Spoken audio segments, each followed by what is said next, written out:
All right, everyone, welcome back into another NBA DFS live stream. We have you guys covered here with the NBA Cup Finals. First and foremost, what are your thoughts on the NBA Cup? I'm actually curious, just in general, not for DFS. I think it's fun. I mean, I'm like a diehard. I watch all the garbage regular season games anyway. I mean, I'm a Nets fan. I watch a lot of bad basketball, but I do think it's fun. It makes it competitive. The issue with DFS is we have like all these 2 game slates. Mm-hmm. But other than that, I mean, it's interesting enough. I like that some of these guys are playing for the extra check, and it's been competitive. And it's actually the good teams that are advancing. Like everyone was shocked last year when the Pacers did really well in the cup, but it turned out that that was for a reason. So I Mm-hmm. do think it's indicative of who's actually good. The good teams do seem to rise to the top. So yeah, no complaints. I think it's a fine addition. It's a little bit gimmicky. I hate the ugly courts. Some of them are I got terrible to it look so at, but bad. yeah. Other than that, I have no complaints really. I mean, it's fine. That what I don't get are the chords. I'm like, just you can do different chords, just make them nice. I get that. Like, it's kind of the point. It's like it's so ugly that people are going to talk about it and notice it, I guess, when they're putting it on. But just you can still do nice chords. Just make them different. Yeah, It's I tough feel to the same watch. way about some of the City Connect jerseys. It's like, yeah, it's cool that you guys have alternatives, or it's cool you're doing something different, but maybe hire better designers. Some of the stuff is hard to look at. It is, and for viewing purposes, it quite literally is hard to look at. I'm just like, what is going on here? But we'll jump into this slate. So DFS wise, obviously a little bit more difficult with a single game showdown slate. Do you want to go team by team here? Is that the easiest way to do it, Yeah, I think we can still go team by team. I mean, the big talking point today is or probably going to be position? Wemby. Yeah. Um, Sorry, I'll let you go. how? Yeah, go with Wemby. Yeah, let me start with Wemby. So right now, last I checked in the model, I think we have him for 26 or 27 minutes. We did just get some coach speak though. Mm-hmm. It sounds like what they're saying is he's going to do what he did last game. What he did last game was only 21 minutes. He was insanely efficient in those minutes. He still got 40 fantasy points, but it seems like the field is way over on Wemby right now. He's the highest owned captain and highest owned player on the slate. I might just full out fade him. And I know it's gross and I know it feels terrible, but if Yeah. he's only going to play 22 minutes, like I think he's ridiculously overpriced. Both teams are running tighter rotations, so you really can't use like the cheap punts that we might with some of these other regular season games. So the first stand that I'm personally taking, and I'm not someone who plays a ton of showdown, just want to include that disclaimer, would be to kind of get away from Wemby if he's going to be popular. Mm-hmm. Yeah, that he literally does seem like a player where you should take a stand on it, whether it's to not be on him like you're doing or just be overweight on him. Now the minutes are a concern for sure. 24 might be enough still to like get to value and maybe even exceed a little bit, but we would probably need him to get closer to like 20. Like that's really what you would want to be getting to if you're going to be overweight on him. And by overweight, I'd mean like 25, even 30%.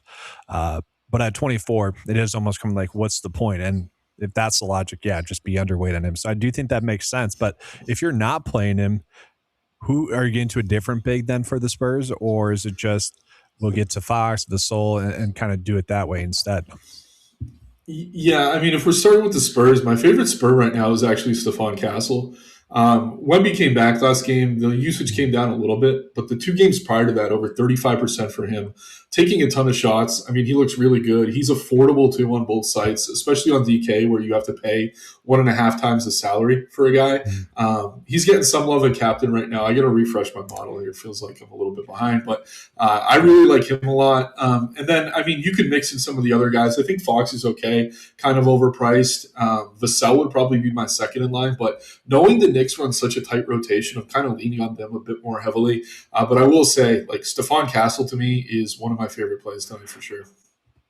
I'm kind of with you there, but with both of them, like Devin Vassell and Castle, especially if we're not getting to Wemby, I just think they're both at a solid spot, just like price tag wise and usage wise increase with Wemby off the court. The issue that I have with both of them is kind of the matchup going against New York can be a little bit more of a difficult matchup. Game total wise, we're really not too worried about it at all, though. Like it's perfectly normal game total. Last I looked, it was like 234, so like we're not worried about a close game. And so if that's going to be the case, I do think that they're going to both be able to do enough. Do you see any issues playing both of them in a build together, though, those two specifically, or are you kind of okay with that? Totally fine with it. Again, I mean, we're dealing with 2 teams. This is one game. This is showdown. The Mhm. philosophy has to change a little bit. Like, you could go heavy on one team. I think this game is going to be competitive, but I think either way, like there's really no reason not to just play guys together. Like unless you're talking about like Towns and Robinson maybe, or Wemby and I don't know, Cornette. Not that I'm playing much Cornette. I don't think there's a ton of like cannibalization and minutes going on here. Both these teams are running tight rotations. They're kind of all priced about where they should be as well. So I don't think we have to worry too much about things like that tonight. I'm very comfortable having both in the lineup. You mentioned Cornette. He's getting a decent amount of love, 23% projected own. One of the better FanDuel values, actually. But what are you doing with him? Are you getting to any of him? Because 23 to me actually seems a little bit too high, but I'm curious your thoughts. Yeah, I think he's okay. Like I said, I'm not playing a ton of Wemby. I think Cornette is going to run into a few more minutes, but it's not like he's super productive in those minutes. I think he's useful as value. And like I said, since I'm not playing a lot of Wemby, I don't have to go really, really cheap. So guys like Cornette, like Barnes, they're pretty interesting to me. I don't mind mixing them in. But again, I'm kind of neutral on it. I think he's about owned where he should be. Not the type of player I'd be using in a captain spot. But yeah, Cornette, I mean, we have him for 23 minutes. I actually think that number could come up a little bit if Wemby's really going to be capped around 22. He probably plays 25, 26. So yeah, I'm fine with Cornette. I think he's okay. It's just not the best point per minute producer. And obviously, to your point earlier, not the best matchup, honestly, generally. Yeah, that's what worries me the most. Like I think just naturally lineup wise, I'm trying to get to more of the Spurs just in my hand builds. But I will say, basically all the lineups that I've done, just optimizer wise, are kind of the exact opposite, which I find very interesting. Where I'm getting to a lot more Knicks. So that's what I find interesting because I do like the spots that we're getting with Wemby being on, still that minutes limit. I want to be on more of the Spurs. And so like De'Aaron Fox is somewhat interesting. You could argue he's maybe a little bit under owned, but also I kind of get it at the same time, but you would expect usage to be shifted to him. We also have Keldon Johnson, who is only projected for 16.4 minutes. But if you're telling me Wemby's only going to get maybe 21 minutes, as opposed to the 24, maybe Keldon Johnson is closer to 20 minutes, and then he becomes a little bit more interesting. I'm kind of surprised at his ownerships as well, but I get it at only 16.4 projected minutes. Do you see anyone else that we could potentially get to for value that also kind of fills in there? I know we have plenty of others that we could think about. I mean, Barnes is there as well. Harper's there as well. Any of those guys kind of looking like plays for you tonight? Yeah, I mean, Barnes, king of the shoulder shrug plays. Definitely fun getting to him. Not going to have a huge ceiling out of him, but in a matchup like this where the Knicks are going to be kind of defending the better score as well, he can see a few open looks. He's always someone who's going to play as many minutes as he can. So I think Barnes is fine. I want to touch on Barnes real quick because he went 2 for 10 and 0 for 3 or 0 for 8 from 3. And I kind of like that. Like he's coming in off of a terrible night shooting. You typically expect the exact opposite after that. Like typically speaking, NBA shooters will have like a cold night after a very good night shooting and also the opposite of that. So I kind of like that he's coming in off of a cold night. And if we still get 4 rebounds, 5 assists, somewhat appealing. Yeah, and I do like Barnes. And you brought up Keldon. I think Keldon's interesting because last game he only played 13 minutes against OKC. So I think the projection we have for him is pretty firm, but it's like there is variance in this rotation. Like Vassell's minutes do fluctuate a little bit. Castle's been kind of capped. I think he could play a bit more. He hadn't played 30 in over a month until that game against OKC. Got back over 33. So again, he is by far my favorite play from the Spurs. But yeah, if Harper's playing well, he could get some extended run. He only played 24 last game. Champagnie, kind of a hit or miss play. He actually played 26. Didn't do much at all with them. I think he could maybe lose some minutes to Keldon, but I trust Barnes over all these guys I'm saying, like as far as secondary plays go. Again, Castle's my favorite, followed by Vassell, then Barnes. Fox at his price is fine, but if I'm paying up for a guard, I would much rather just get to Brunson. So yeah, I'm really not all that interested in the bench outside of maybe, I don't know, Wemby's coming off the bench. So I don't know. There's really nothing outside of Harper, I guess, for me. Yeah, I'm right there with you. So let's just put in for kind of a sample build Castle right now to start off with, and then I don't think we're necessarily saying we need to get to anyone else after that. Is that kind of accurate? Yeah, I like Castle. I think you could use him as a captain, and I think Vassell and Barnes would be next in line, but I don't think we have to force it necessarily. Yeah, we'll see kind of how the lineup comes then from there. So we'll jump into the Knicks here. We do have Jalen Brunson and Karl-Anthony Towns as the top 2 kind of pay-ups on the slate, OF index-wise and pricing-wise. Ownership-wise, also the same there. Do you prefer one or the other?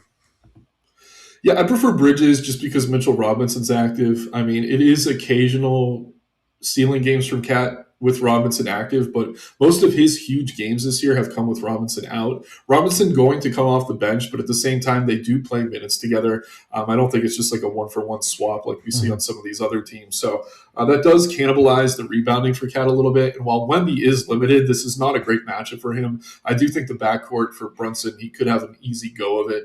He looks great too. He played really well last game against Orlando. So if I'm picking between the two, it is Brunson. I would rank Cat ahead of Fox in a vacuum, if I'm being completely honest. It looks like the model has him slightly above him there as well. Yeah, I'm happily to be aligned with the model right now. Yeah. I have Brunson, then Captain Fox in that order. But again, point per dollar and prioritizing Castle over Fox. But I do prefer Brunson by a decent margin. They're owned pretty much the exact same right now too. So that's a stand I'll take a little bit.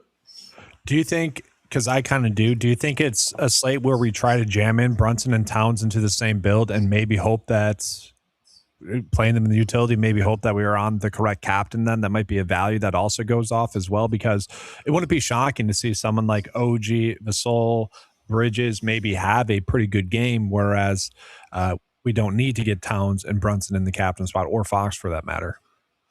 Yeah, I mean, I want Brunson in most of my lineups, and honestly, if I'm paying up for a captain, it's going to be him the most. Okay. But after that, it's a little bit interesting. I do think, like I said, I'm still ranking Cat ahead of Fox, so I'm going to have both of them together. But yeah, I mean, as far as like value captains go, you mentioned the one I'm most interested in for the Knicks. That is OG.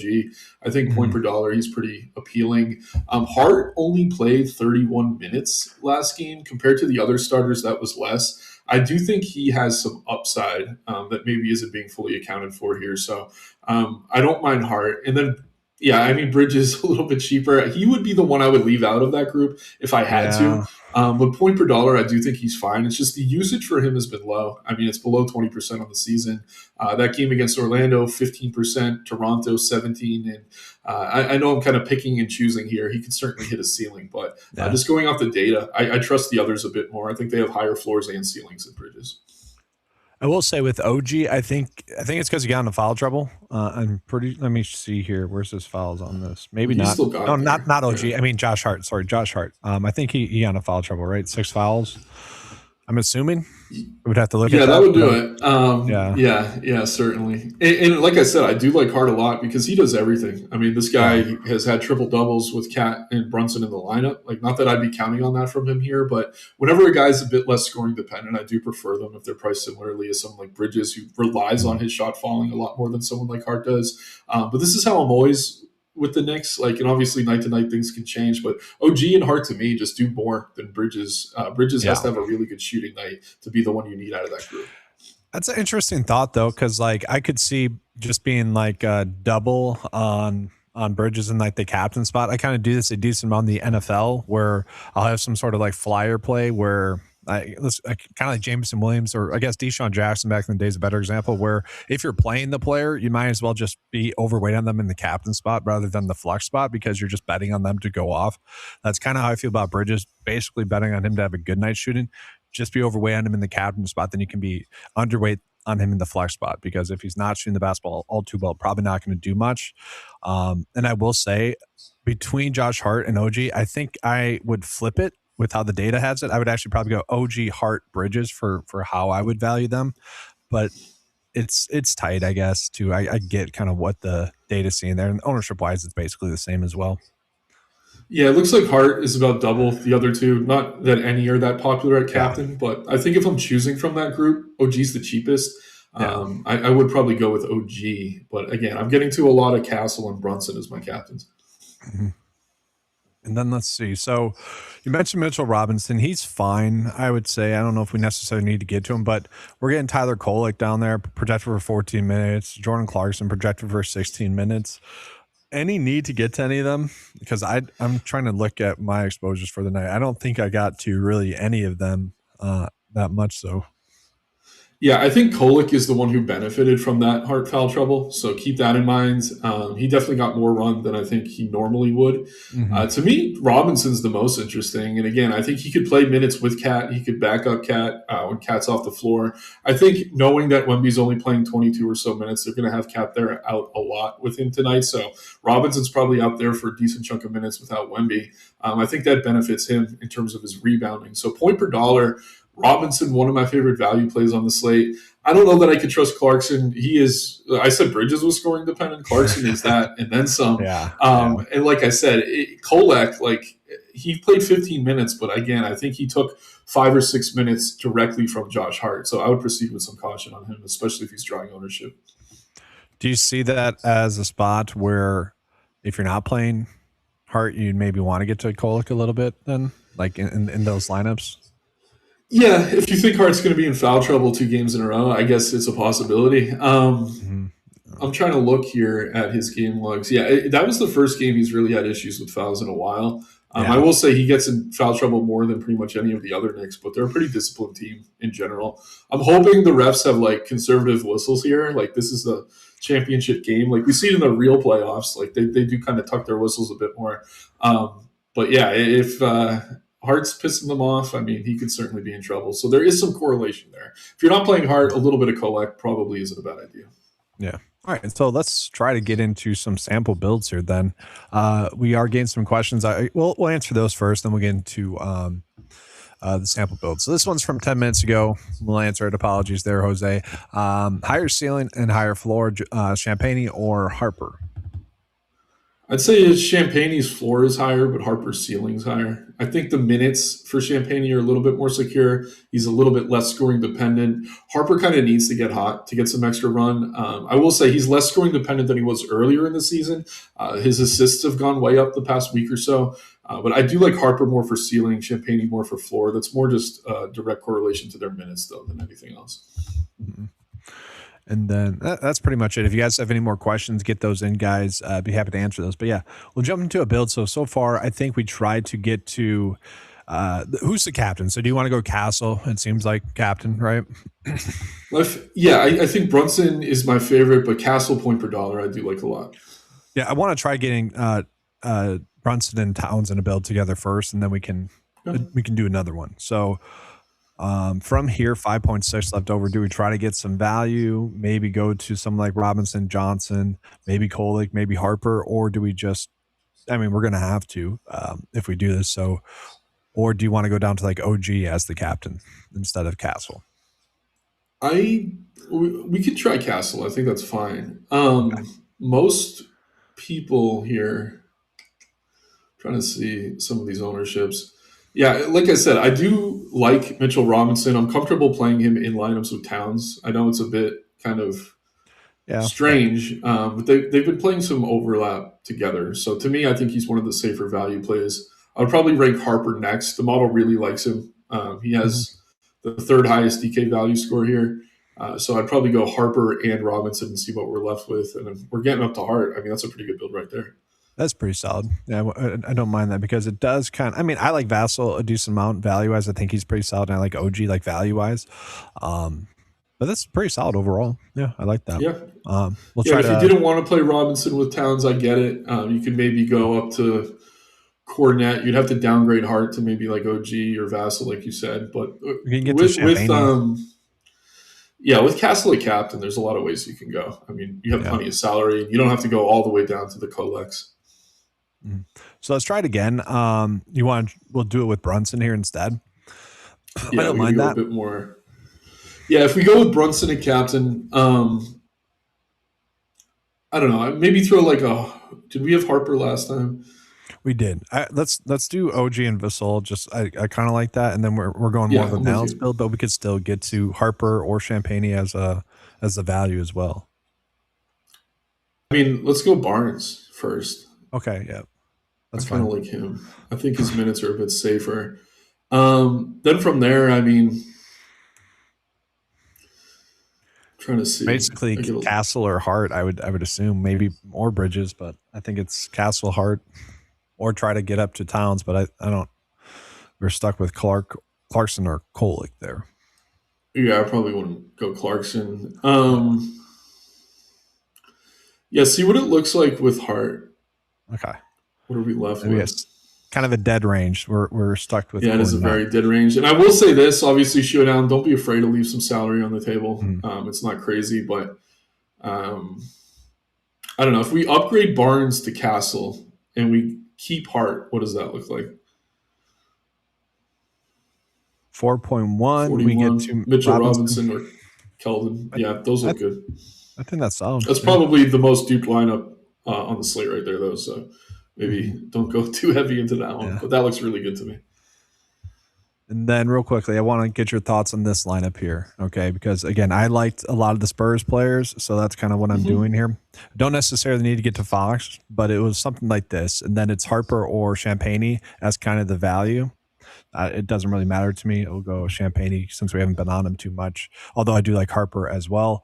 And then it was trying to get to one of the studs, but the Fox price tag was too good to pass up on. And then it was choosing between Brunson or Towns. Then I went with Brunson instead. Oh yeah, I think this is probably too much, but also I kind of like the idea of getting to one of the Knicks players, as in Hart, Bridges, or OG in the captain spot.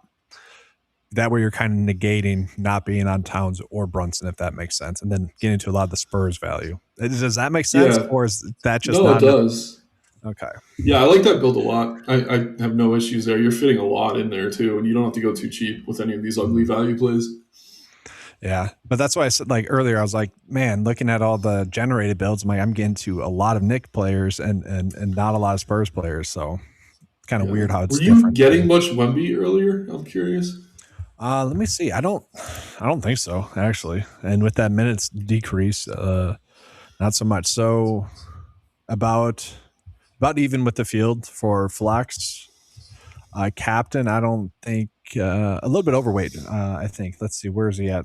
I'm at 8% for captain, so underweight actually. Okay, so interesting there. Yeah. Yeah, he's I come would. down. And like I will say this, there is a world where he's still the highest scoring player on the slate. I just don't think you need to do that on a showdown slate where he is still very popular. If Yeah. he was like unowned like he was his first game back, I'd have more interest there. But I don't think you're getting super different by playing Wemby. So I'd rather just completely fade him and have that be my stand. hmm Yeah.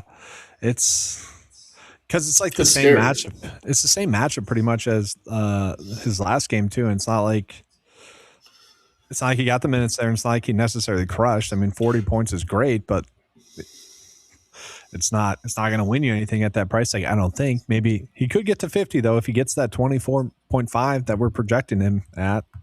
Maybe that 3 extra minutes gives him 9 extra DFS points. It could.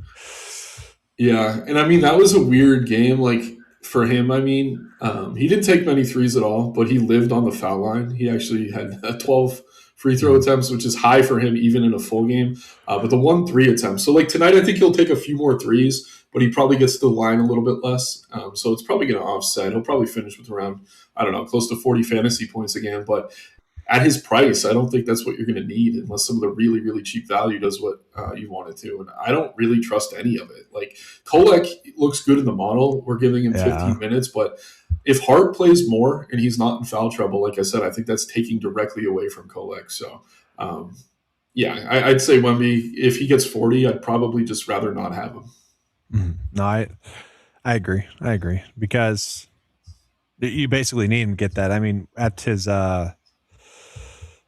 price, that's too much. You could easily get to Fox, who's cheaper. That I'm not saying he's going to get 40, but maybe almost as likely to do that. Like, I don't think that's too far Oh, stretched yeah. to say that. Oh no, No. I agree. And like looking at the OF index, like when we still had him for 28 minutes, he was up there. I think he was just above Brunson in terms of Yeah. OF index rating. Obviously, that's kind of a grade for his upside. Now he's behind even Castle. So we got Brunson, Towns, Fox, Castle all ahead of him. I'm playing all of them ahead of him, honestly. And like I said, I think while I'm not super bullish on Fox or Towns, I'm super, super bullish on Brunson and Castle to the point that I'm still comfortable just not getting to a ton of Wemby at his ownership. Again, I'm not the showdown guy. I'm playing a handful of lineups here, but I think like looking at this ownership, knowing there's a minutes limit, people still clicking him pretty aggressively. It's just an easy stand to take. Just maybe don't play him so much. Yeah, I will say this is probably one of the better priced showdown slates we'll get, and probably this year. Every play kind of makes sense besides Wemby, and that's only because of the price or the minutes that we have. Because we're getting it's scaled very well. I like a lot of the values at their prices. There's no one that's too like egregiously mispriced. We feel comfortable with some plays, but no plays that are like have to for sure. He's going to get to value for us. So I guess good job with the pricing, but that is what makes the slate both appealing but also difficult. Mm-hmm. Yeah, that's what we want. We don't want it to be too clear. Like we don't want 3 free squares and then you're just like 3v3 versus everyone in the field. Like obviously that's not fun. So I think it's a pretty good slate, fun game. Pretty funny too that they beat OKC. I think a lot of people had them pegged into this matchup against the Knicks, but yeah, Spurs getting hot at the right time to win this cup here. Healthy too. Healthy at the right time. Yeah. And I did say this last time, like the Spurs could run a deeper rotation than they did last game. Like Keldon didn't play much. So Chan really didn't get any minutes at all. If they're struggling against the Knicks early, they could shake things up a little bit. And maybe those guys end up getting more minutes. Some of the stuff we saw go to Cornette, Harper, even Vassell. There is a world where plays like Keldon and even So Chan are something valuable here. But I think more often than not, that won't be the case. If this game's competitive from start to finish, they probably don't play many minutes, which is what we saw against OKC. Yeah. Like, why break it if it works, right? If it ain't broke, don't fix it. That's the phrase. That's pretty much where I'm at with those bench guys for San Antonio. And Keldon had been getting more run because they were banged up. It seemed like there was always someone out, and now everyone's really healthy or not really on a minutes limit. Yep. And again, I do think Keldon's like, he has the widest range of outcomes. Like he could play 10 minutes or he could play 30, but I think it's closer to the 10, unfortunately for him. Yeah. So any final thoughts? I know just looking at tomorrow's slate, ugly slate tomorrow too, 2-game slate. So a little bit more, but interesting enough there with the scheduling. Yeah, the scheduling's been kind of funny. After Christmas, I mean, things really start to lock in, but I don't know. I'm fine playing some of this slate. Like I said, I think there's enough ways to get different. The stands I'm taking is going heavy Brunson, heavy Castle, under on Towns and Fox, completely fading Wemby, avoiding that really, really cheap value, the So-Chans and the Kolex of the world. I do think Mitchell Robinson's a good value play. I don't mind Harper, but I think he's a low floor. Robinson is my favorite value, and I don't mind playing him in cat lineups. So, really going to be an interesting game here tonight. Hopefully it's competitive. 2 teams that play good defense, so should be fun. I'm looking forward to it. Just quick story time to end it here. Just you mentioned it picks up after Christmas. In our fantasy football group chat, the running joke is that the NBA literally doesn't start until Christmas, the Christmas Day games, which I don't know if that's a good job by their marketing or a terrible job, like because everyone watches the NBA Christmas games, but also a lot of people that are extreme casuals really don't care until Christmas now. Well, a big part of it is football is still going on, college and pro, and a lot of football fans turn to the NBA or the NHL once football ends. And I mean, you're not the first group to say that. Like I've heard that from a lot of people. So I think part of them implementing the cup was to maybe get some more eyes on things early. But I mean, a lot of teams with the load management, resting guys, all that stuff, they don't need to take the regular season too seriously, especially before the calendar turns. So. We're locked in for the whole year, though. I mean, all these slates, there's big prize pools. We'll chase them. Yeah, there's always something there as well. But that'll do it for this video, guys. Appreciate you guys being here. We'll catch you on tomorrow's live stream, 2-game slate there. And then, yes, as Rock Sauce just called out, we also have a 14-game slate the day after that. So interesting slates ahead. All right, thanks for watching, guys. Take care.